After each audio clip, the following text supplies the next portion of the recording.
ባንዴ አይጨልምም፣ ባንዴ አይነጋም። ጨለማም ቀስ እያለ የሚጨልመው ብርሃን ደሱ ነው። ጥድፊያ የሚባል ነገር አስፈላጊ አይደለም። ከኢትዮጵያ ተነቅላችሁ ልትወጡ ካልሆነ በስተቀር ኢትዮጵያ ውስጥ ካላችሁ ጥድፊያ ያስፈልጋል። ተመካክረን ተወያይተን ማድረግ ነው የሚሻለው። በችኮላ ወሰን አሁን ችግር አመጣ። አሁን ደግሞ እንወያይ አብስለን እንወስን ስንል ደስተኛ መሆን አለባችሁ። ምክንያቱም ቸኩለን ብንወስን በኋላ ጣጣ መሆኑ አይቀርም። ጣሊያን እንኳን ኢትዮጵያን ወራ ተሸንፋ ስትወጣ ንጉሱ እንደመጡ ጣሊያን ሙሉ በሙሉ አልወጣችም። በእንግሊዝ አማካይነት ቀስ እያሉ ሀብታቸውን ወታደሮቻቸውን ያወጡ ነበር። ከነዚያ ወታደሮች መካከል ደግሞ አንፈልግም ኢትዮጵያ እንቀራለን ያሉ ቀርተዋል።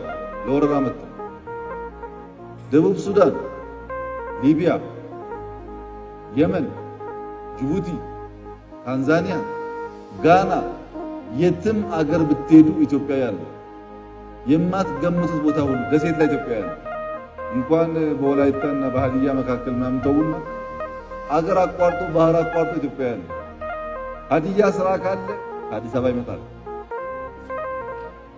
ሚዛን ስራ ካለ ከዚህ ይሄዳል። ከውይይት ውጪ የሚደረግ ጥድፊያ ግን ለጥቂቶች ሲሳይ ይሆናል እንጂ ህዝብ አይጠቅምም።